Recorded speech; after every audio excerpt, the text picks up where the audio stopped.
The following feature presentation is part of the Skywalking Network. This is what is rumored to be on episode 521 of Skywalking Through Neverland. He's the one that leaked all these rumors to Starlog magazine. George Lucas and said, "Here, George, we're doing this article with Starlog." And George said, "That's great, but you should make up more rumors and make it a longer article." Luke's father reappears and begins to tell Luke all about the Clone Wars, and that is where episode 1 begins. I'm on board with this. It's all done as a flashback? This is playground talk, by the way. This is discussing this at recess. Most of you young kids will know that as social media. It's gonna spray you. Are you ready? Off to Neverland. Here we go! A long time ago, in a galaxy far, far away. To all who come to this happy place, welcome. Disneyland is your land. When I first made Star Wars, everybody in Hollywood said, well, this is a movie Disney should have made. You're more than just fans. You're family. Best day ever! Secrets lab. It's about family, and that's what's so powerful about it. Hey. When you use a bird to write with, it's called tweeting. When we visit the world of Disney, we never grow old. It's a Peter Pan, Never Land that keeps us young in heart. This is Jedi Master Obi-Wan Kenobi, and you are skywalking through Neverland. I have a good feeling about this. Hey, Skywalkers! We are so excited about this episode. We are going to play audio that we recorded way back in 2022 at LosCon about the ridiculous Star Wars rumors from 1979, 1981, 82 about Revenge of the Jedi. There were some prequel rumors. They are ridiculous. And we recorded this at LosCon with Craig Miller, who did publicity on The Empire Strikes Back, and he's the one that leaked all these rumors to Starlog magazine. We also had Max Cervantes and Kevin Toft from the Max EFX podcast.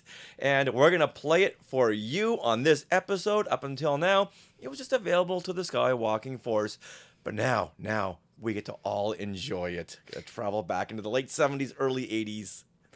Yes. And if you think you've heard some pretty far out there rumors, you ain't heard nothing yet. Now, I am Richard Woloski, but now everyone please say hello to my sweetie wife, Sarah, who thinks she's a dinosaur. Oh, Jurassic Park has taken over me this summer. Dino spirits over here. All she's talking about is dinosaurs. 7-Eleven has this cool dino overlay of Jurassic World Rebirth, and there's only 3 in the whole world, and one of them is in Burbank, and I happen to be going to Burbank today and back on Sunday, so I went, and I bought some merchandise. What is this now? Oh, it is a Dilophosaurus. Should I go get it? Go get it. Okay. Go get it. Okay. Oh, she is so excited about showing everyone this. She was texting me all these pictures. Can I adopt a dinosaur? I made a special trip, right? So look. Oh. Can't you see it? It's gonna spray you. This is spray one of those you. Watch sprayers. out. Yeah. Well, it doesn't actually spray, but it's the Dilophosaurus. So it sprays you with the venom that makes you not feel anymore, and you can't move, and then he eats you. It'll only spray Newman. Yeah, exactly. It was Newman's downfall right there. Yes. He underestimated this little cute dinosaur. And I took this out of the hands of a baby. Well, Which explain. You can't just leave it there. It sounds really bad, but no. So a dad was like holding this one up and showing his kid, and there was like maybe 4 of these plush dinosaurs left. There was only 2 Dilophosauruses, which is the one that looked the best. That was in the left. I don't know what else they had, but and the other one, his ear was like all weird, and so the dad showed the baby, put it down. I picked it up and walked away very quickly. Took it. Yes. The kid turned around. Daddy, I want that. Hold on, that grown woman just took your toy. That's right. I took it. I will put Dilophosaurus down. Okay, good. Okay. All right, now tell everyone about this podcast destination. Yes. So, Skywalking Through Neverland. Welcome, Skywalkers. We are your enthusiastic podcast destination for the many decades of your Star Wars, Disney, Marvel, and pop culture fandom like Jurassic Park. So imagine a big Wookiee hug from us and a little sprinkle of pixie dust. And a T-Rex. Roar! Roar! For our Oh, family that's not a of T-Rex. Skywalkers. No, I messed. I should have said Dilophosaurus. Dilophosaurus. It says it right here on the label. See, you can read that. Sarah is just dino giddy today. Yes. Oh, okay. Yes. Enough with the dinosaur talk. We'll talk about that next week on things we want to share. Be all a big themed episode. But for right now, Richard, we are looking at our YouTube numbers. We always have to check it out every week. So what are we up to? And how close are we to our Comic-Con goal? Right now, we are at 10,596. Look at that. Look at that. Oh my goodness. So we need 404. Oh, I thought we were getting to... Oh, I guess we hit 10,500. Yeah. Oh, so we want 11,000. 11,000. Yes. Got it. Okay. So I think we can. Well, now that we're in July... Comic-Con is like 3 more weeks away. Okay. All right. Now, I want to tell everyone that we are being sponsored by Small World Vacations, and they are a diamond-level Disney vacation planner travel agency and can book your trip to a Disney park around the world, a Disney cruise, or to a Universal theme park where you can see what, Sarah? Epic Universe. And Dilophosaurus, a snuffleupagus. You can see these snuffleupaguses. There you go. You can see these at Epic Universe, at the Universal Studio theme parks here in Hollywood or across the country in Orlando. If you want to see these dinosaurs up close and personal, well, you know who you got to call? Small World Vacations. So head over there to the aforementioned smallworldvacations.com for a no-obligation price quote and tell them Skywalking Through Neverland sent you, and then do this. Rah! Yes. Okay, off the rails. Yeah, off the rails. Okay.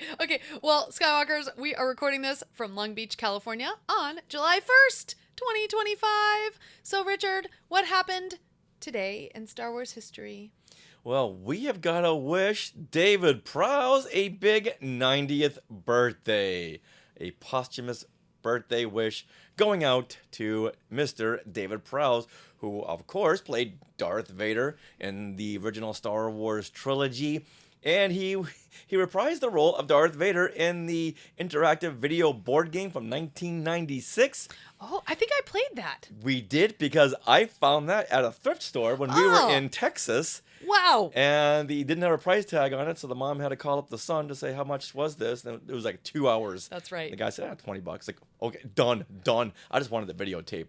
And then David Prowse came back for Monopoly Star Wars in 1997. Is that sitting on our shelf? No, we don't have that one. We don't have it? We don't know. Oh, we got an awesome Indiana Jones one. No, these are the video versions of these games. Got it. And Dan, yes, he is the Green Cross Code Man. Yes, he's very proud of it. Yes. We saw that documentary. I Am Your Father. Yeah. Yeah. That was really fun because I knew he was, but I didn't really know the whole extent of that. And he was like, I would liken it to the bear, the fire bear. Smokey Bear. Smokey the Bear. Smokey Bear. Yeah. David Prowse was the Smokey the Bear of UK. Road safety. Yeah, exactly. Yeah, crossing, how to cross the street, how not to cross the street. Mm-hmm. And you got to look both ways. Yeah. See, during the day, he was the Green Cross Code Man protecting children. And at night, he was chasing down Jedi. Yes. Now, I was so excited to meet him at conventions. And he's just such a great guy. Here, I'm going to roll in a picture of me and David Prowse. Aww. I'm glad it's a dark picture because it hides my big poofy hair. Your mullet, your 90s mullet. Yeah. Holy buckets. The look on his face is like, please stop touching me.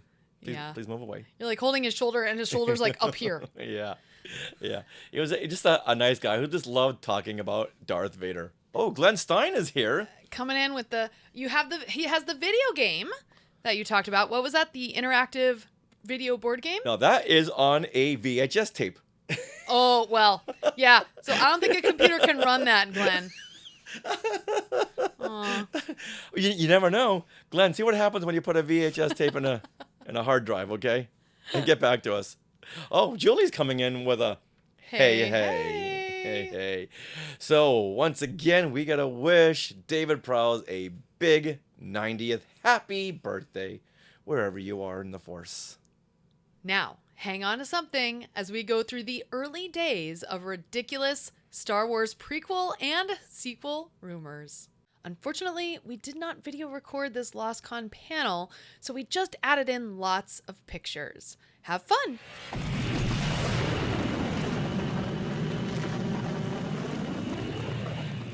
Hey everyone, and welcome to Classic Ridiculous Star Wars Rumors. Now, who amongst us used to read Starlog magazine?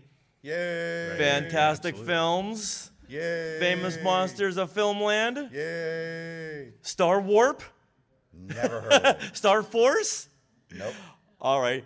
Who amongst us used to pore over all of these magazines looking for the next Star Wars rumor or speculation on the upcoming Star Wars film? I know I would spend my childhood going to John's convenience store, CVS, anywhere I could go just to get that one nugget of information. And I rendered all of those rumors true. None of them came true. Almost none. But we're going to go over those in the next hour and 13 minutes. That's right. Now, before we go through those early days of the ridiculous Star Wars rumors, which I'm excited to hear about because I was not alive back then. So Don't rub it in. So I'm excited to hear about all of these. But let's introduce ourselves. So we are Richard. This is Richard Woloski. I am Sarah And the Woloski. crowd goes wild. Yay! Thank you. And we are from the Skywalking Through Neverland podcast and Skywalking network of shows as well. And also, Richard here is the author of Today in Star Wars History. Please don't. Oh, I didn't know you were going to mention that. Parts 1 oh, my and goodness. 2. And I did all the layout and design and the cover of all of those. as Available well. in the dealer room now. Exactly, yes. Well, soon. All right, also with us, we have Craig Miller. Yay! Raise your hand, Craig. Craig. Now, he worked at Lucasfilm in publicity on The Empire Strikes Back. He may have had a hand in some of these rumors. We'll find out today. He is also the author of Star Wars Memories. All right. Yay! Of which you can get here in the dealer's room today? Well, I'll be doing an autographing. They've scheduled me at 2:30. There you can go. get And it so make sure you're there in to get yours autographed. then. Craig is a mobile dealer room himself. I may or may not have a copy on me if you run into me somewhere. Aha. There you go. We also have Max Cervantes and Kevin Toft. Yay! And they are from the Max EFX podcast, also on the Skywalking network. All right. And you know what? Give us a little brief description of your podcast. Well, the podcast started because Kevin and I are old friends, and Kevin and I would go to conventions, and I would tell stories of outrageous things that would happen to me during my times working on set on various different movies, TV shows, and commercial projects and theme park things. And Kevin was like, Max, you have all these fascinating, weird, bizarre stories. You should do a podcast where you can then tell people all these weird, bizarre stories. And that's how it happened. So I blame Kevin. I don't say they're all weird and bizarre. Some of them are really cool if you like to learn about what it takes to make some of these movies, TV shows, and commercials. They're outstanding stories. And they're sort of historical documents in a way, too. Mm-hmm.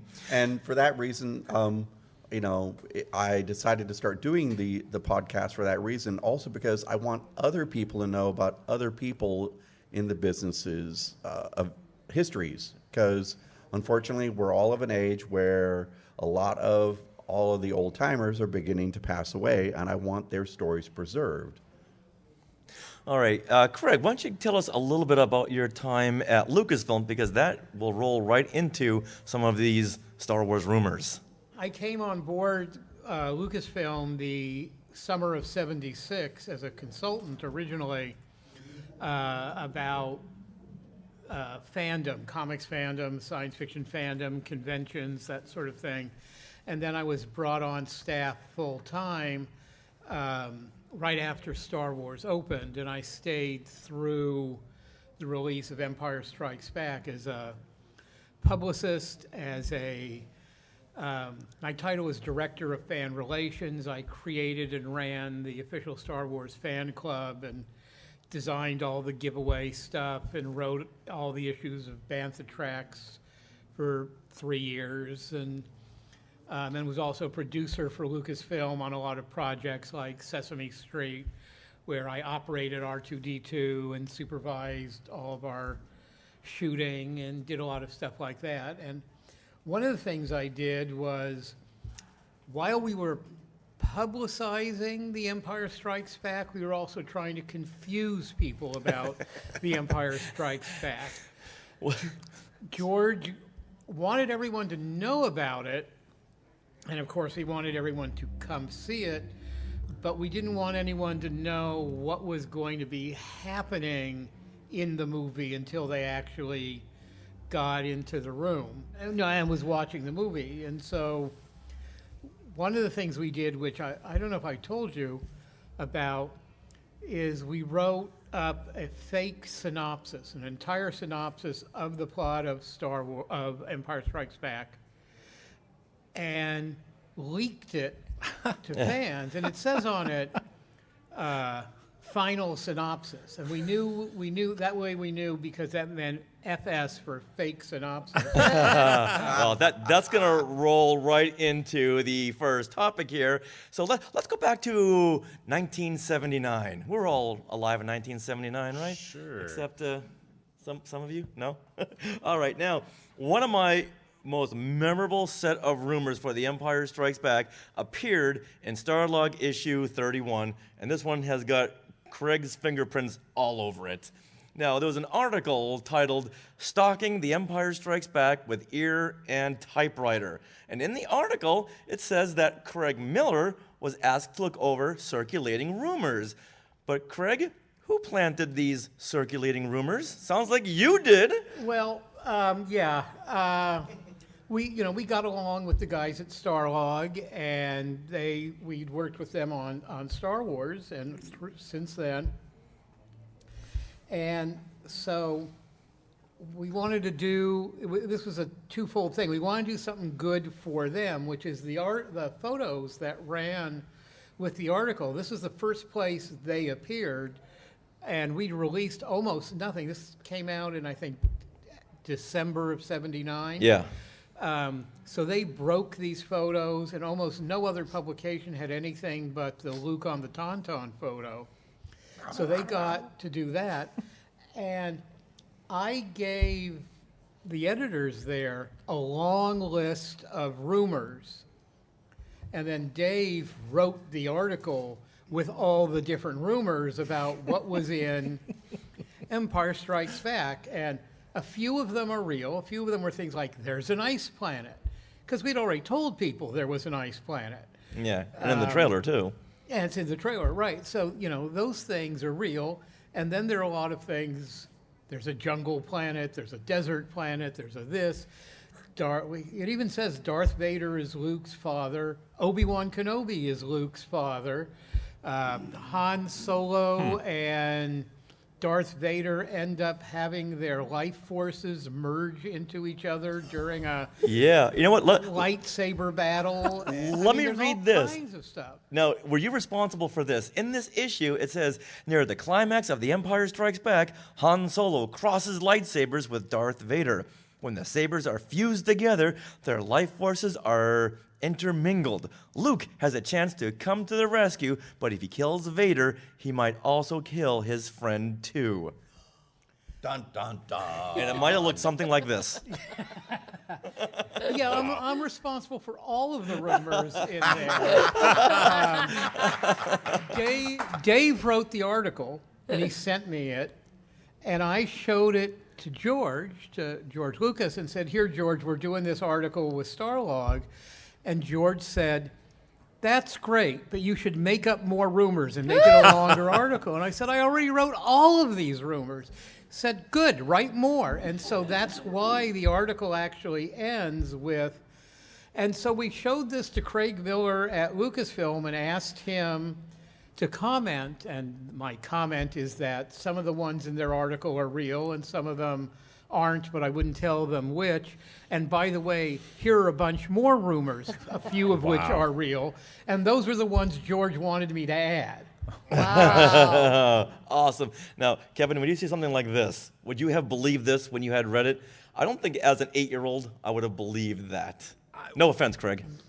We were just trying to figure out, I mean, looking at that one thing, but we're all, like, last thing you see in Star Wars, Darth Vader, he's spinning away, and then the ship straightens out. And we're like, well, what's he going to do? We thought the Empire was dead. You know what I mean? So this is playground talk, by the way. This is discussing this at recess. Most of you young kids will know that as social media. Right. Yes. But that's, we're sitting there going, well, what's he going to do? They're going to go hunt him down. And then, of course, all the rumors come out and it doesn't, for what we see in the movie and what the rumors, we had a hard time matching it up, in our heads. So good job, Craig. I mean, you talk about throwing people off for a loop, and they just kept going with it.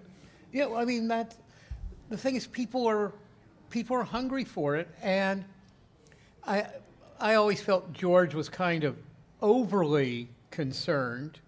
But we definitely do want people to be surprised. It'll be much more enjoyable if you don't know all of the, weird and wonderful things that are going to show up. I mean, remember, science fiction was not a big thing there. We weren't seeing a lot of that stuff back in the 70s. It wasn't a popular form. Well, Craig, I have a question for you. How prevalent was this? Obviously, so much so that George put you in charge of this. But what was happening? There were leaks that were going out. George knew there were going to be leaks, right? Going into this, just because Star Wars was successful. Right. Were there Star Wars leaks that came out? Because nobody really knew what it was. But now Empire came, and he's like, we got to get ahead of this, right? We told people, Charlie Lippincott was the one who did all of the presentations at conventions, and I was at all the convention presentations as a consultant. But Charlie did them. And he told pretty much the full story of Star Wars. No one was trying to convince people it was worth going to see. Right. It wasn't a matter of surprise. The surprise for people was that it was good. Right. Right. Not what was in it. And truth be told, beyond some details, the story of Star Wars is not unique. It's not... You've never heard anything like that. Right. It's the way the story is told that works for all of us. So we told a lot of the story with Star Wars. With Empire, we were holding it all back.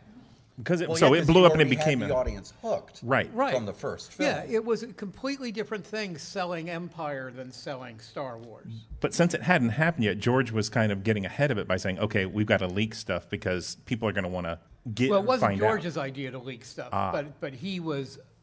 It was our idea to leak it. Got it. And he was like, "Yeah, that's good," because he wanted to make sure. Because one of the other things that you may not be aware of is, the film company Asylum. They make a lot of stuff. Yeah. There were a whole bunch of companies back then who made cheap, quickie, low-budget movies, not science fiction, because there weren't science fiction. If you watch Mystery Science Theater, you'll know what we're talking about. But they made, and if there was a big movie coming up, they would rush out a cheap version to kind of capitalize on the publicity of it.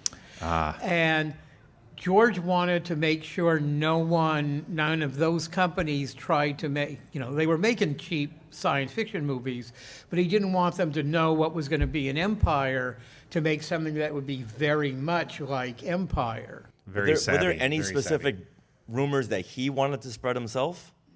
No, I don't really recall any that he specifically wanted. I mean, one of the things, and I talk about this in my book, Star Wars Memories, is, the Luke on the Tauntaun photo? That was the very first photo we released, and that was the announcement that we had started shooting in Norway. in February, I guess, of 79. March 5th, 1979. Do you know how I know that?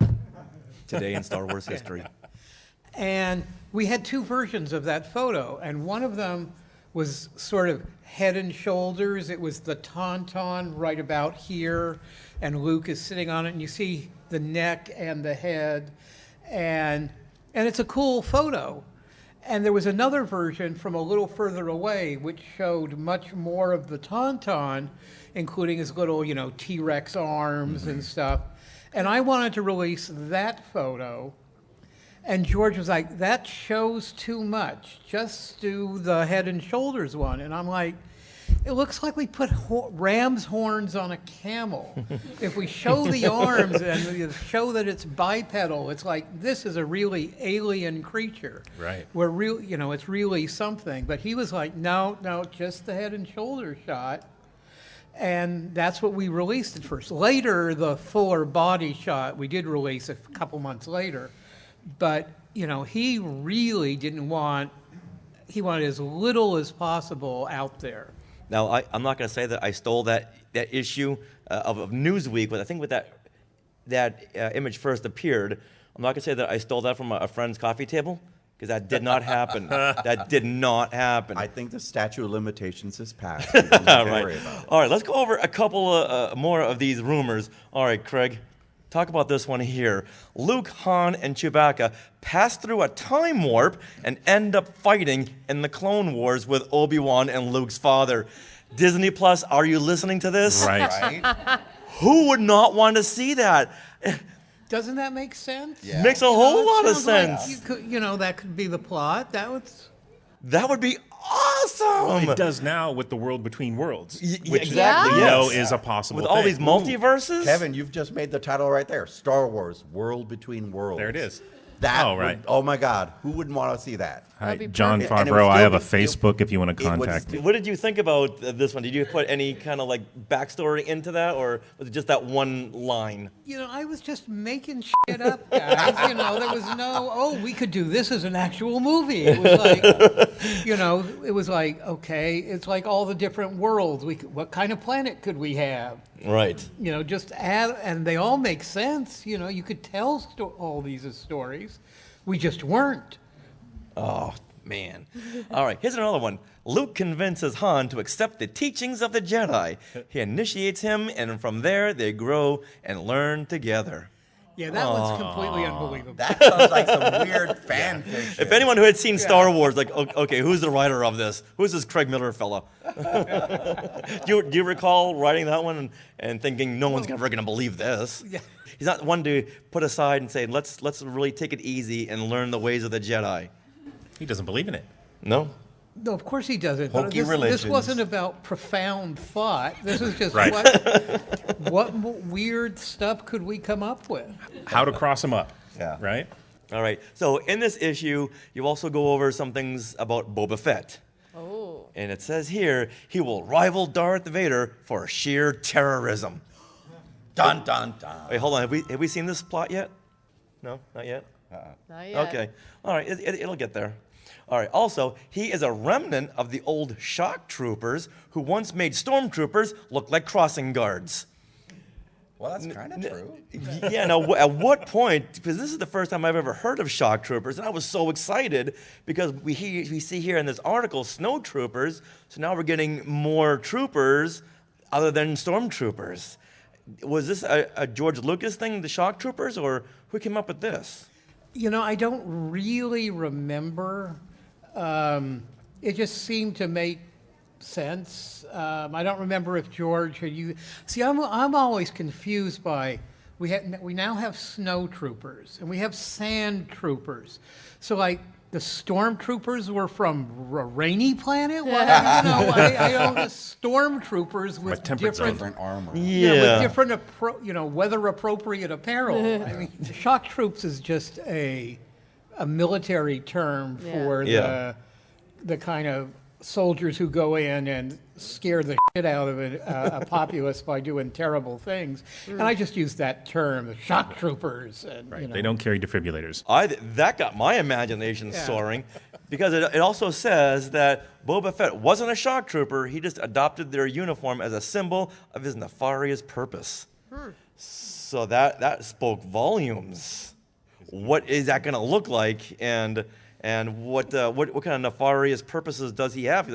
At this point, there's things like he was going to rival Darth Vader in sheer terrorism, but wow, what kind? If Darth Vader is going to go around choking people with the Force and with his bare hands, what's Boba Fett going to do? Well, this also plays into, and again, I've talked about this in my book, is that Boba Fett was supposed to be a much more major character, not in Empire, but in the movie that ended up being Return of the Jedi.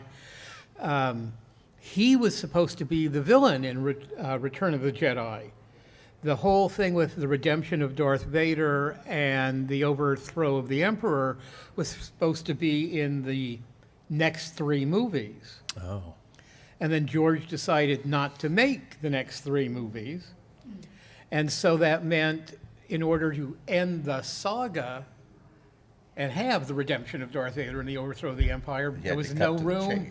There was no room for Boba Fett because the whole movie was going to be about Boba Fett. Oh, wow. So that's why Boba goes from, he goes from being the main villain of that movie to this guy with the joke ending who gets bumped into and knocked overboard, 3 minutes into the movie. Unfortunately, he becomes a burp joke for the Sarlacc, Yeah, I hated that. There was no place to play him off anymore, but he was supposed to be a much more major character. I would love to have read that script. Wow. There never was a full script. That was just just a basic that was the plot for it. Boba was supposed to be the main villain in Blue Harvest? Exactly. Yeah, the only way Boba Fett could become a rival for Darth Vader and sheer terrorism these days if he sent out an innocent tweet. Yeah, don't go there. All right, now let's talk about Vader and the Emperor. Now, in this article, it says the Emperor will be played by Orson Welles and Christopher Lee. What? And what would that look like? It would look like this. Yeah, I think that was actually supposed to be 2 different rumors. He'd be played by Orson Welles, or he'd be played by Christopher Lee. Oh, so this is a typo. And when Dave wrote up the article, it just came out that way. Which kind of works because at this point we knew that 2 people played Darth Vader, so it kind of worked for the Emperor as well. And we all know that Orson Welles that was one of the first choices to voice Darth Vader, but then Lucas said, his voice sounds too much like this Kane guy. Yeah. Well, and also his voice was actually too recognizable. Yeah. Oh, yeah. As Orson People would be thinking, at any minute now he's going to say Rosebud. We just know it. All right, and this one, there's a little truth in this. Dave Prowse is not playing Darth Vader. Now, it also says here that you personally put the kibosh on this, but as we heard from Kermit Bryce Eller, who was Darth Vader in all of the TV appearances in the infamous Darth Vader poster, that he was asked to play Darth Vader in The Empire Strikes Back. But then because of all the British laws, like if you can have a character who is masked, you got to have a British actor. Yes. Yeah. Rules change, but we had the same thing when we did the Sesame Street episodes with C-3PO and R2-D2. I literally had to get the senator from California involved to get permission to have Tony Daniels come in and play C-3PO on Sesame Street because I needed to get a work visa for him.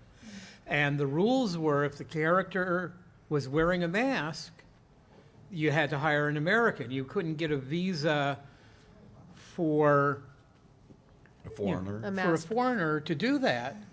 And I tell this story in my book. I called Alan Cranston, who was our senator then, and got him involved, and they got the State Department to issue a special visa for Tony to come in and play C-3PO in Sesame Street. And, it's like the whole thing is you're taking a job away from one of our actors who will be paying taxes to our government, which is the main thing they're concerned about, not really the full employment of actors, for someone who's in a mask. So it's the same thing both ways. Even though he's voicing him as well? Voicing work is recorded here. Was this rumor leaked out that they were approaching Kermit Eller? That was never leaked. Okay. No, we never. It was just happened to be a true rumor. It happened to be a rumor. Yeah, I mean, I did presentations about Empire Strikes Back, and people would say, "Is it true that this is happening?" And I would say, "That's just a rumor." Yeah. That doesn't mean it's false. It means Oh, that's a good. So it was a truthful rumor. I never lied to people. I just let them believe what they wanted to believe. All right. Now, also, like you had mentioned earlier, you did reveal that Darth Vader is Luke's father, but you also say in the article Ben Kenobi is Luke's father, and Ben Kenobi killed Luke's father. All of those are true. Except for the Ben Kenobi is Luke's father. Well, he's his father figure. He's his spiritual all father. From a certain point of view. Right. Got it. All right, now this is a grab bag of rumors, and I'm loving some of these. Once again, Disney Plus, come on, get on board with these. Luke and C-3PO are captured by a horrendous alien, and the only way the beast can be killed is to drive a metal stake through its heart. Do we see where this is going? Yeah.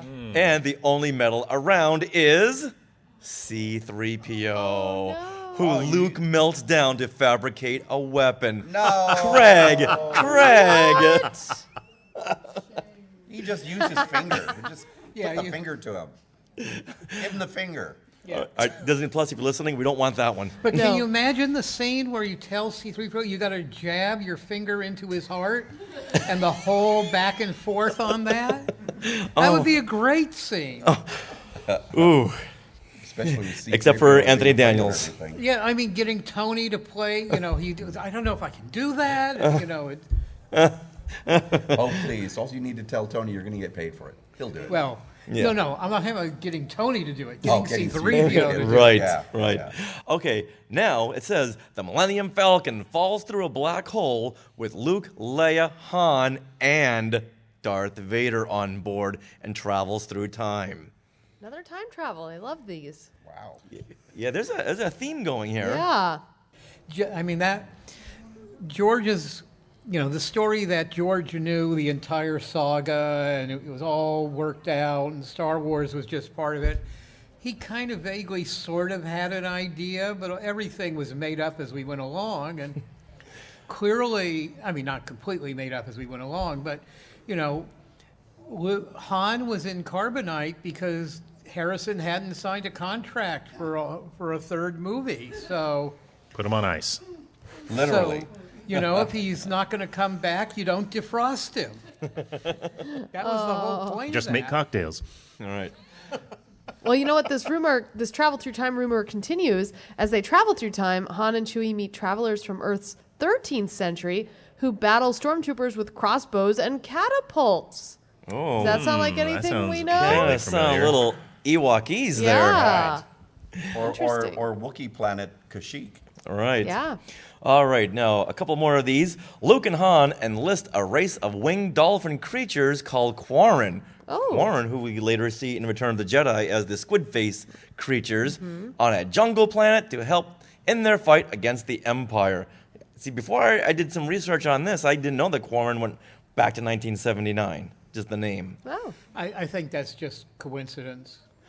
Or as we know by watching droids and Ewoks and looking at the classic Marvel Star Wars comics, that the writers will go in and pull some things, some whether names. Whether they found this and pulled it, I don't know. I just made up the name. Really? Oh. Good job. Oh. Wow. All right, we're learning some things here. All right, now, is everyone seated? Get ready for this next one. Yeah, please do. Luke, Leia, Han encounter a female villain. The Queen of Outer Space will not be played by Zsa Zsa Gabor. Oh, darling, I just hate those droids. I just hate them all. If you had any doubt, it will not. be played by Zsa Zsa Gabor. Now, I don't recall a rumor where the Queen of Outer Space will be played by Zsa Zsa Gabor. Oh, Ava? No. Well, Ava you know what? was the good one. Zsa Zsa was the evil one. Oh. Yeah, but yeah, once again, didn't say anything about Ava. Come on, show Ava some love here. All right, now let's round out these rumors from Starlog. It says here, a Hollywood trade paper reports that Mick Jagger was asked to score The Empire Strikes Back. You got a lot of I can answer see him for being this a one. performer like on Cloud City in a nightclub. What's the backstory on this? Once again. You have more faith that there was thought behind any of this. But so, you know, we had a lot of, you know, people were looking for different types of music and stuff. The company was never looking at doing anything like that. I mean, they might have, conceivably, because the music from the Cantina was very popular, you could have seen doing something with a name guy, but no one was going to replace John as the composer for the film. Right. Having him do a song for a similar nightclub scene, which would have been in Cloud City, as someone said. Now, in Starlog, it never said what trade paper. It just said the Hollywood trade paper reported this, which means they just made that up themselves. Oh, yeah, we made that up. Did Mick Jagger's people ever write to Lucasfilm and say, "No, what is this"? I not to my knowledge. All right.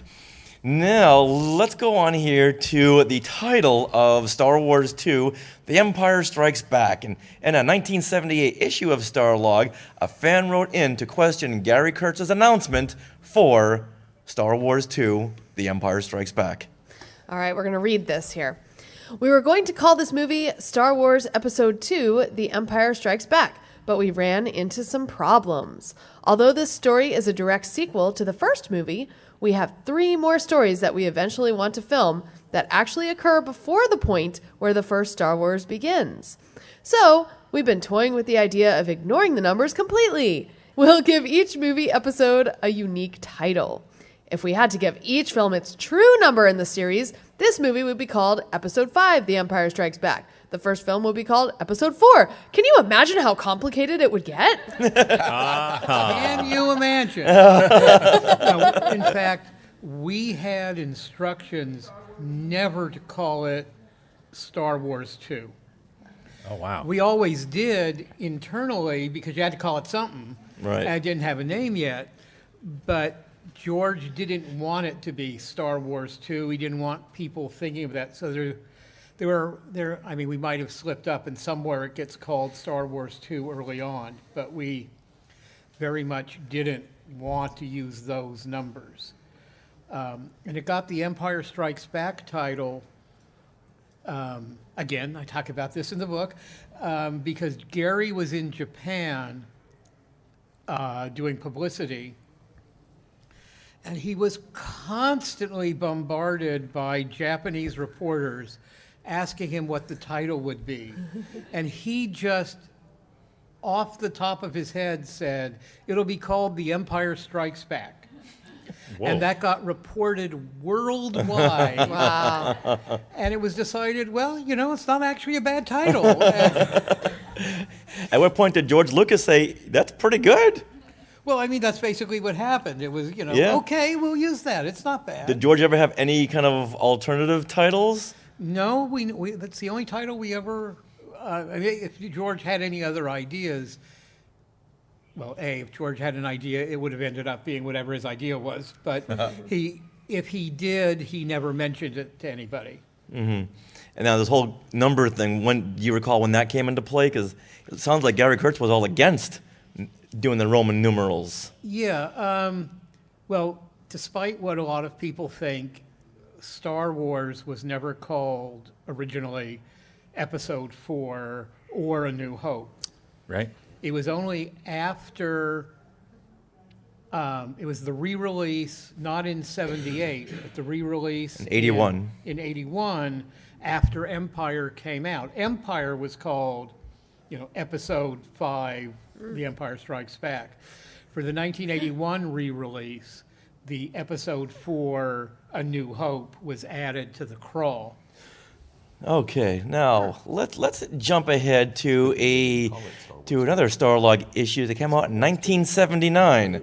Dave Prowse says that not only will there be a Star Wars 3 and 4, but it will go all the way up to 12. I couldn't believe it either. He says that George Lucas's dream is to turn out 24 hours of Star Wars so people could go into a theater and stay for the whole day. He said it would take 22 years for this to happen, which by my math would be 1999. And I take it Lucas didn't talk to any of the theater owners, because they would have said, "Oh, George, put the brakes on there. Well, you got to start clearing the theater out." It originally was 12 and not 9. Right. And if you look at but at some of the early publicity materials, it does say 12. Mm-hmm. Wow. Mm-hmm. And that's because movie serials from the 1930s and 40s were usually either 12 or 15 chapters. And George was thinking of basically feature-length serial chapters. Mm-hmm. Then it got changed to 9, and some of you may or may not have noticed much of Star Wars lore has been revised over time. What? And I, in fact... Now they call it retconning. Yes, now they call it retconning. That wasn't a word back then. But I asked George about, didn't it used to be 12? And he said, no, those would be the 3 Indiana Jones movies. Well, we didn't know there were going to be 3 Indiana Jones movies. And it was not originally part of that. It was originally going to, but at one point it was going to be 12, and then fairly quickly it became 9. But so Prowse was not, well, that rumor about it being 12 was not incorrect. It was at one point in history going to be 12. Now, did you or anyone else take Dave aside and say, "Dave, stop predicting things or stop speculating on stuff"? Well, whose job was that? That wouldn't have been my job. I mean, I knew Dave. We spent time together when he was in LA and when I was at the studio. But my job was not to correct Dave's offset stuff. Right. Well, it seems to me like Dave was helping if you're trying to put misinformation out there, right? If that was... Very true. Right. But Dave Prowse also mentions that Han Solo will die in The Empire Strikes Back, and he'll be killed by the new major character, Boba Fett, who was Vader's assistant. Wow. I don't think it's his thing to go around and speculate, unless he said, "Okay, I'm just speculating here, but..." Well, apparently a fan who heard this rumor was very upset and wrote this letter to George Lucas regarding the death of Han Solo. Okay. How can you, for even one moment, consider disposing of the only character complete enough to earn your films any response from anyone past the age of 12? Wow. If you do that, I, for one, am not going to see any more of the Star Wars movies, and that's final. Wow. May I suggest that there are more peaceful means of resolving the romantic triangle, which hardly exists. You could have Leia simply make up her mind, have Han find another woman or something, but don't kill him. Signed, Harrison Ford. Right. That part was made up. Sounds to me like she had Luke with Leia. It sounds to me like she wanted Luke to end up with Leia. Yeah, whoever that person was. Yeah. Right. But wow. That's funny. Fans were even fans back then. This person should have been on Twitter. That's all Oh, I no. know. Right. Oh, is that fan amongst us right now? Ed? Could be. Apparently you went by the pen name Harrison Ford. Gotcha. Guilty. So, Craig, do you recall any of these letters coming across your desk? Not that one. We got lots of mail. I mean, so much that I had a staff of people going through all the fan mail. We had a section of the Lucasfilm building that was just people sorting fan mail and figuring out how to respond to it. So we got a lot of odd mail with, every kind of mail or letter you might expect, including ones with wacky ideas. You mean extra but a help? lot of people not that any of us have made Star Wars a major part of our lives. No, But what are you talking about? a lot of people got very involved, very absorbed, and wanted their opinions known. And, who knows? Maybe that's why we made the deal with Harrison for the third movie and defrosted him. Good idea. All right, now let's cross the streams here and go over to Fantastic Films. This is the magazine. I love this magazine so much because it jumped over the original trilogy films and went into Episode 1. And we had heard rumors about Empire and Jedi, but now this was going way ahead in the future and predicting what was going to happen in the first prequel that will hit theaters in July 1986 and be titled Episode 1, The Clone Wars. At the end of Revenge of the Jedi, Luke's father reappears and begins to tell Luke all about the Clone Wars, and that is where Episode 1 begins. So I'm on board with this. It's all done as a flashback? When did this come out? This came out in 1981. Okay, well, I was no longer there at Lucasfilm by then. At that point, I was a consultant to Warner Brothers. Has no bearing in reality. I mean, George had long before decided not to make any more Star Wars movies. Obviously, that has changed over time. But the reason I left Lucasfilm was that George told me we were sitting in the mixing room on Empire, and he told me he decided to make the change in Jedi and not make the next trilogy or the earlier trilogy, and so they were going to stop making movies. And so I was like, so no one was in 1981. No one was talking about the plot for the Clone Wars or any other movie. Except for Fantastic Films, who went way into depth. All right, they went on by saying, Obi-Wan senses a tremor in the Force and follows it to an angry crowd who surrounds a slave boy. His master tightens the choke collar when the boy reaches out with a special power and kills his master. Obi-Wan then obtains the boy as he recognizes him as a lost Jedi offspring. The boy gives his name as Darth Vader. Obi-Wan recognizes the boy as a Skywalker clone, but younger. Oh, these guys weren't fooling around. Skywalker clone. And there's more. Hold on. The Emperor offered Darth Vader a chance to kill those who had murdered his foster parents and sold him into slavery. The Jedi tried to stop Vader, and the Emperor sentenced them to death, which started the Clone Wars. This is some good stuff here. These are all in these articles? This is all in this Fantastic Films article. Okay. Okay, if you want to look it up, it's issue number 20. And who wrote this article? George Lucas. You know what? I do not have the author's name. There's no byline on it? No, that's one bit of information I did not write down. Okay, it's okay. All right. Then there is a kid in the first prequel. Right. Oh yeah, I think they knowing that we were going to go back into the prequels, that we were going to see the young Darth Vader be trained by Obi-Wan. I think that was the only thing that was really set for the prequel era, the training of Darth Vader into the Clone Wars.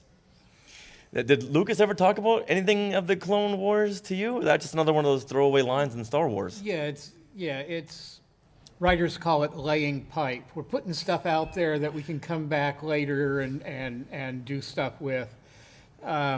George had a vague idea what the Clone Wars were, but they were wars using clones. I mean, that was it. Yeah. Okay, well, Fantastic Films has got a better grip on this then. When Vader told Luke he was his father, Luke knew he was telling the truth. The Force had told Luke he was his father because Vader is a clone from the same Skywalker donor. So genetically, Vader is a Skywalker. They were onto something here. Well, that's kind of true. Yeah. It worked out kind of true that way, but... Yeah, there's combining clones and Skywalkers, and hope something's going to land. But now, this is one of my favorites here. Obi-Wan is a clone designation. Obi-Wan is the first clone of a man with the initials OB. And what would that look like? What's that? My family was huge on that one. He's OB1. Obi-Wan, exactly. He was the first clone Oh, with the behave. initials OB. And if you're wondering what it would look like, something like this. So it says here, so Obi-Wan changed his name to Ben Kenobi to avoiding attracting the Empire. As long as you change your first name, They'll the never Empire find you. doesn't go any further. Well, Kenobi is a very common name. Okay. See? Yeah, it's Smith, Anderson, Kenobi, Skywalker, Washington. Right. Yeah. All right, now, before Attack of the Clones, this is not in the article, this is just my writing here.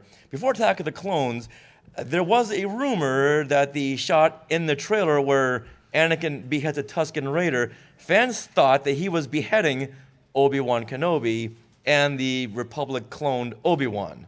Does anyone recall ever hearing this rumor? I remember hearing a little bit of who Anakin was beheading. And so people went crazy and thought that's got to be an Obi-Wan clone because of this article. I never heard anything like that. Did you, Kevin? No, not about. Well, I always wanted to know what a clone was. I've watched New Hope so many times. You watch it a million times. You finally start asking yourself, what is a clone? Well, did when Jedi a Knights baby look cell meets a daddy cell and they're put Well, together. What? But a clone of what? Right? Well, We didn't know. obviously more people.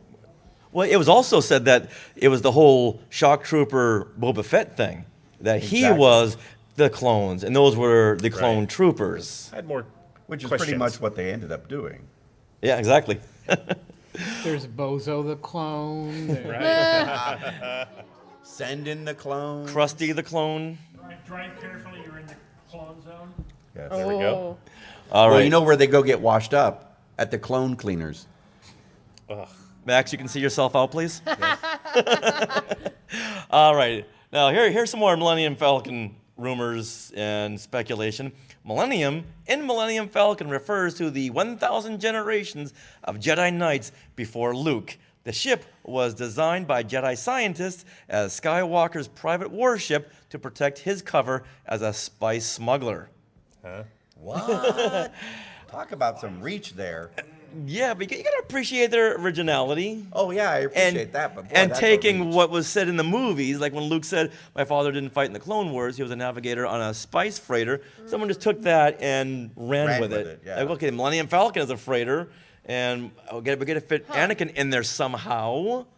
So, Well, all I can say is you trained the people well that were behind you after you left. Well, you know, did anyone think about how ships and planes are named? They're never about, let me tell you the history of our people. Right. It's you know, it's a word that sounds good. Yeah. It's to honor this one guy, not or whatever. or the generations of Or the Jedi. name of a city, you know, it's Or place.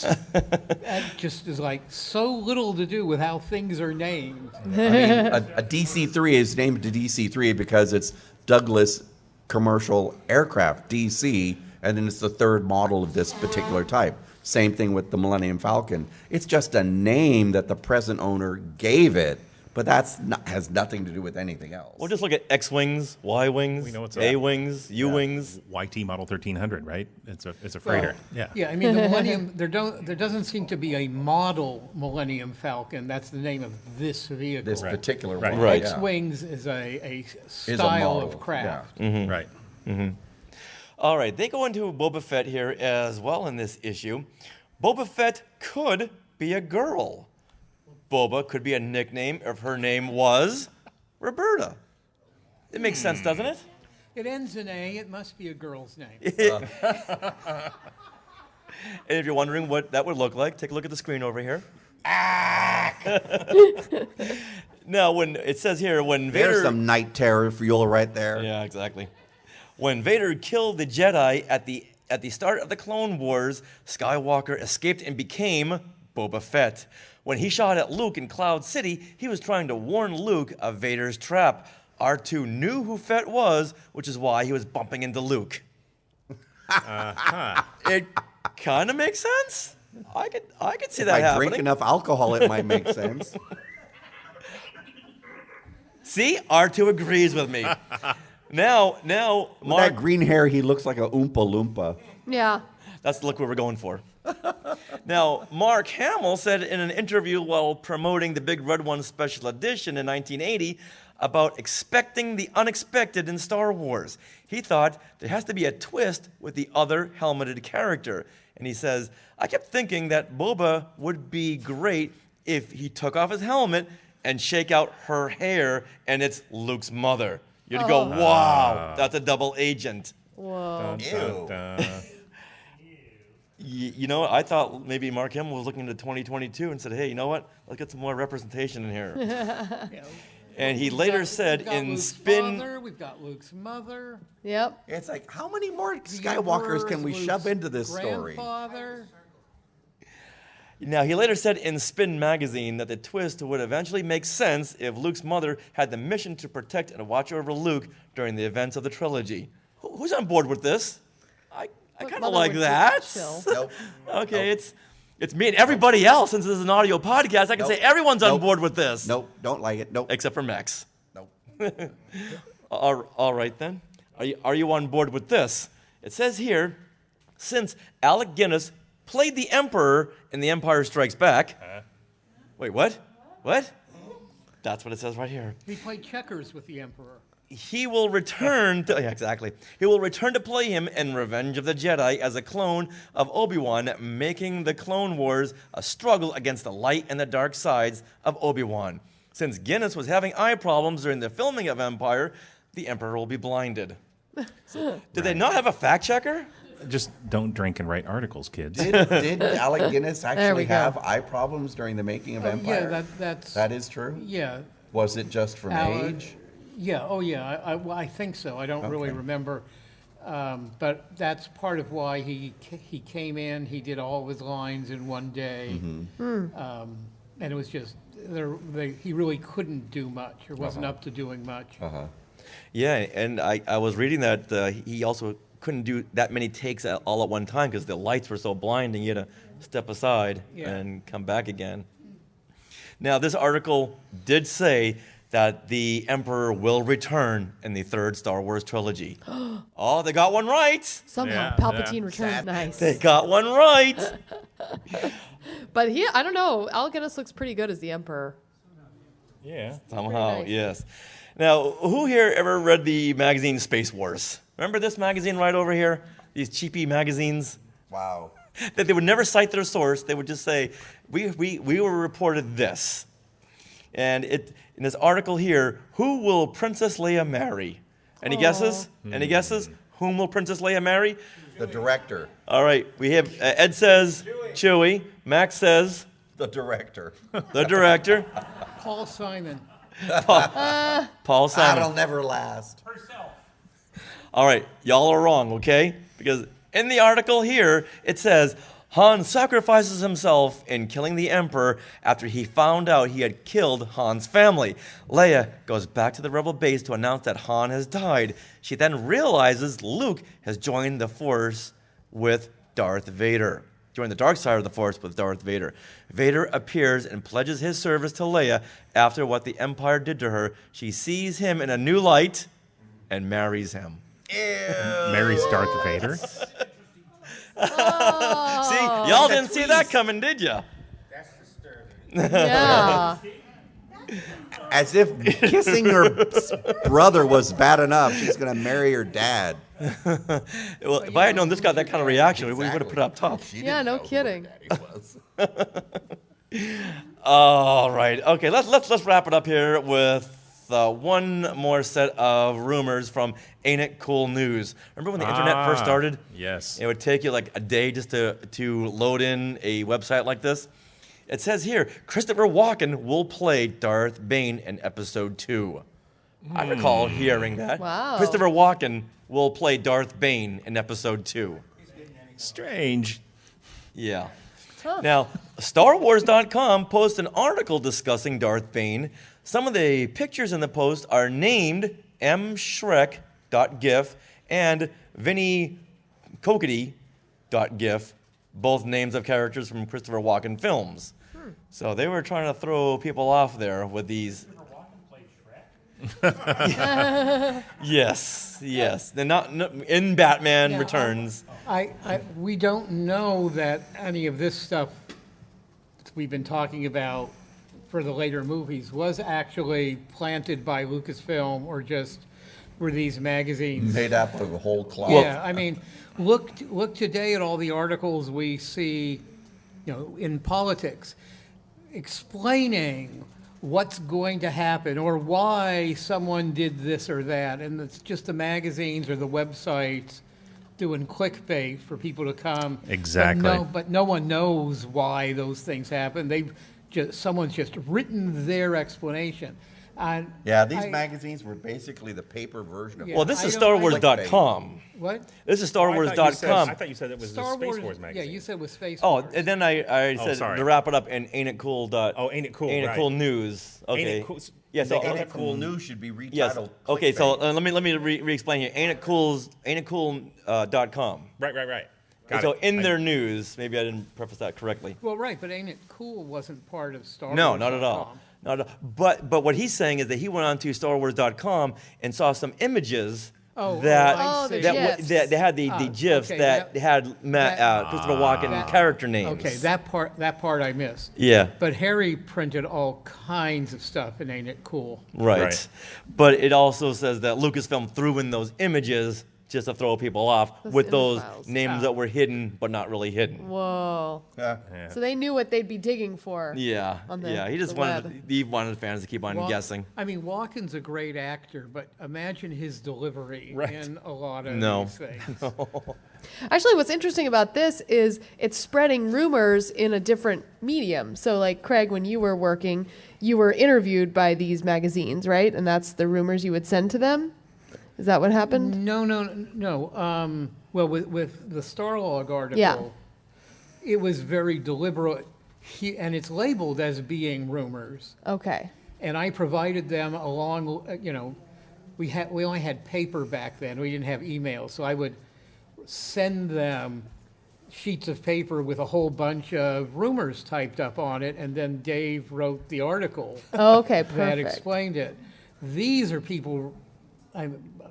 Some of these are stating them as if they are fact, not rumors. Okay. Right, but I'm saying that Lucasfilm kind of ended up with StarWars.com and the advent of the internet. They started spreading rumors in a way that they knew how by naming these GIFs in their files, knowing that fans would go digging. Someone may well have done that. Yeah. It's cool how rumors are spread. Yeah. Or false rumors are spread. They may have taken their lead from you. Yeah? They may have. They've done that on a number of things. Yeah. All right. So now, before we wrap things up, R2, what was your favorite rumor that we had just gone over? Because we've gone over so many. There's so much to dissect there. Now you've upset him. R2, we'll have to ask you to watch your language, please. All right, everyone. Well, we want to thank you so much for joining us. Yeah, but before we go, we just want to tell you where you can find us now on the interwebs. Not a Starlog magazine, not a Space Wars magazine, but you can find us immediately. So first of all, Craig Miller, he has his book, Star Wars Memories, out. Craig, why don't you show that off? You can also, if you want to, buy it on Amazon, or you can get it from him today, as well as have it signed. I'm doing an autograph session here at the con. They've scheduled me at 2:30. It's in that area between the dealer's room and the art show, and I'll have copies available. The World Between Worlds room. Nice. All right. Also, Max Cervantes and Kevin Toft. Woo! Well, you can find us on our Facebook page, the Max EFX Podcast, and of course, you can find both Kevin and I separately on our separate Facebook pages. Yes. And that's pretty much it. And you can find me in a couple other places on Skywalking Through Neverland. One would be Talking Apes, which is a wonderful podcast, and then a YouTube show called Collectopolis. And speaking of Talking Apes, yesterday was Planet of the Apes Day. Yeah. Yay. Happy Apes Day to all. And we'd love for you to come over and check out Collectopolis. We talk to a lot of wonderful people about a lot of wonderful collections and what they collect. and so on and so forth. So yeah, come check us out. But I had a question for you, Richard. What happened today in Star Wars history? Pause that for a second, okay? All right. If you had asked me yesterday, I would have said it would have been the 38th anniversary of the Ewok Adventure on ABC. Which we all watched, right? Yes. I think you just, Yeah. But, Kevin, if you're asking me about November 26th, I got that right on the tip of my tongue there. Oh, speaking of which, StarWars.com is launched. Whoa! How perceptive What are year? you to ask me this? What On November 26th, 1996. Who had the internet back in 1996? I had it. We just didn't know. It was called AOL, and you constantly got bumped off. So, did you set me up for this? I had a feeling. Okay. That's amazing. I just bought my copy of this, so I'm going to go scour it when I go home. And what else happened on this date? Lots of stuff. The only way to find out is to come see us in the dealer room where you could purchase part 1 and 2 of Today in Star Wars History. Oh yeah, we should go here. Yeah. Yay! With a foreword by Mr. Craig Miller. All right, that's the cue, everyone. Good night, and thank you, LosCon 2022. Hey, this is actor Chris Bartlett, and C-3PO, Human Cyborg Relations, and I'm skywalking through Neverland, and just don't tell that other droid, Q90, bounty hunter droid, and Hoy the space pilot. Shoutouts, Skywalker shoutouts. Which Skywalkers get props from here in Neverland? Who was tweeted out? Shout out. Who was photobombed? Shout out. Who was shared a post? Shout out. All right, Skywalkers, here we are. The beginning of every month, we love shouting out our Skywalking Force. Mm-hmm. So let's start off with Anthony Kakias, Blessed Cheesemaker, Bryn McKinnon, Carl Fox, Chickifant, Christopher Marino, Courtney Turkell, Dale Erdman, Dave Kerwin, Don Glover, DynastyBook.net, Glenn Stein, Hey Glenn in the Sky Chat, Goalie Rob, Jeff Caffrey, Jeremy and Heather Hunt. It was Heather Hunt's birthday the other day. Oh my, Joey Pittman, John Liang, John Zancanaro, Jordan Paley, Julie Caruana, Julie and James Gildersleeve. also in the Sky Chat, Hey. Justin Smith, Cato Toby Ryder, Kelly Turkell, Kristen Carr, Laura Bryce, Leanne Nelson, Meredith Duckworth, Michael Corbett, Michael Knipp, Mike Ward, Nancy Steinman, Patrick Pine, Patty Hammond, Patty Nazarian, Peter and Norma Heitman, Reynold Gobey, Ryan Wiltberger, Sasha Barrios, Scott Carmichael, Scott Hume, Taryn Bench, Wesley Meecombs, William Magalio, and Win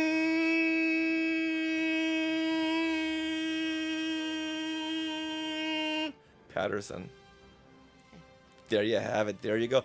Thank you, Skywalkers. We really appreciate all the continued support. We really, really do appreciate it. Whether you're supporting us here on Skywalking Force, whether you're coming to our panels and helping us out by crewing or being part of the Skywalking Force after going on almost 12 years. Whoa. It's because of you, Skywalking Force, that we've got these awesome microphones.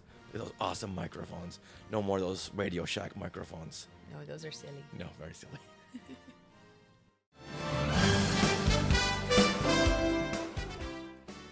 Well, that wraps up episode 521 of Skywalking Through Neverland. We want to thank Craig Miller, Kevin Toft, and Max Cervantes for joining us on our 2022 LosCon panels on early ridiculous Star Wars prequel and sequel rumors. Did you have fun with this? If you did, or if you remembered a lot of these rumors, let us know in the comments of the post that is with this show. Also, you can find us on all socials at Skywalking Pod. You can feel free to comment there. Usually we share some reels throughout the week of pieces of the episode, which is always fun to see. And also, please subscribe to our YouTube channel. Just search Skywalking Through Neverland on YouTube. We will pop up. And we also have a weekly live stream full of trivia and things we or you want to share, and that's usually every Monday night at 6 p.m. Pacific on YouTube, and we share things that we've done that past week. We invite you Skywalkers to come on and share something you've done or something you've just added to your collection. And this coming Monday, what are we going to talk about? We will have just seen, we'll be fresh off of seeing Jurassic World Rebirth, and we will want to talk about it and share any of Jurassic World merch that we might have gotten from the movie theater. What? Yes. So if you got any Jurassic Park or World merchandise, please bring it up and show us. It's a whole Jurassic Park themed episode next week. Yeah. Things Or if we you wanna want to come on and tell us what you thought of the movie. Oh yeah. Please. I haven't seen any early reviews. No. So everyone, please come on up, okay? We'll see you then Monday at 6 p.m. Pacific time on YouTube and Facebook. All right, now, are you interested in our books Today in Star Wars History Part 1 and 2 and Skywalking Through My Fandom, the interactive notebooks? Well, you can get autographed copies at skywalkingthroughneverland.com/book. And this is the only way you can get those hardcovers again. Once they're gone. They are gone. Yeah. Yeah. Running very low on that Yeah, stock. we just sent out another set last week. So the stash is dwindling. Yes. Now, Skywalkers, would you like to support Skywalking Through Neverland? You can consider supporting us through the Skywalking Force, which is our Patreon. And the Skywalking Force, you have your own dedicated podcast feed that contains early access to many episodes and bonus content like an entire John Williams Hollywood Bowl concert. Also, Skywalking Force group discussions on Disney Plus movies and TV shows, and that bonus content begins at only $5 a month. So head to skywalkingforce.com and have a look at the options available. And we want to thank you so much to those of you who are already part of the Skywalking Force. It's 45 strong. That's pretty great. And 12 years strong. Yeah. Woohoo. All right, now we want to thank our sponsor once again, Small World Vacations, for their continued support. Thinking of a trip to a Disney park, a Disney cruise, or to the Epic Universe over there in Orlando at the Universal Studios theme park, or over here, come over here to us at the Universal Studios theme park, Hollywood. That's right. Well, if you want to do this, you can fill out a Get a Quote form at smallworldvacations.com today. Their vacation planning service is free of charge. So head over there and tell them Skywalking Through Neverland sent you, and then do this. Roar! Roar! Roar! I'm late. Roar!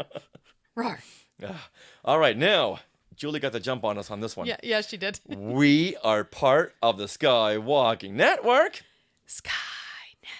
Where you can find other great shows like Talking Apes, Star Warsologies, the Max EFX podcast, the Neverland Clubhouse, Totally Tell Me Everything, and the YouTube shows Collectopolis and Today in Star Wars History. Now, don't forget to stick around for the bloopers and other fun bits that didn't make it into the show. And always remember, roar! And Neverland on Alderaan. Especially if there are escaped dinosaurs. This is what is rumored to be on episode 500. Meh. I effed it up. You were so close. So close. Okay, let me try that again. I'm very, very happy with my choice. Yes. Now, was that a thing that you had learned from me to go through every one of something, make sure you got the best one? No. That's actually, I mean, my mom kind of you can just say taught me yes. how to do that. Yes. Because when I get something, I make sure the paint is all in the correct places, and with the action figures, you got to make sure one eyeball isn't shooting one way and the other one's shooting toward Mecca, and sometimes it'll take me about a couple of hours to go through something that I really want. Make sure I get the one with the best paint scheme. All right, now we just lost Sarah. Only you can prevent forest fires. Hey, did Smokey the Bear come to your school, your elementary school? He came to mine. Now isn't it Smokey Bear, not Smokey the Bear? I think it is Smokey Bear, but everyone calls it Smokey the it's Bear. like Fozzie the Bear, Winnie the Pooh. It rolls off the tongue. Yeah, Smokey Bear does not. Just no, Smokey Bear, no. I think it was like last year till I realized, oh, there's no the in there. I think, well, because they sell Smokey Bear merch at DCA. In that shop that's right across from the Soarin'. Mm-hmm. And I think that's where we had this whole discussion. We're like, wait, there's no the in here. Yeah. Like, oh, misprint. We sat around for like half an hour going, what? Mine's changed. Yeah, I used to love Smokey the Bear as a kid. Smokey Bear. Sorry, Smokey. Did he come to your school? No, he didn't. He never came to my school. Oh, I'm sorry. Oh, I'm traumatized now. What? Doesn't Smokey love me? He didn't come to my school. We didn't have anyone come to our school. Smokey doesn't love you, but you know who does? Who? the Snuffleupagus. Dilophosaurus. Hey, look at those names to the left. They are part of the Skywalking Force, our Patreon. Become a producer yourself and check out all the Disney Plus themed bonus content available depending on the level you subscribe. Become a member of the elite Skywalking Force at skywalkingforce.com.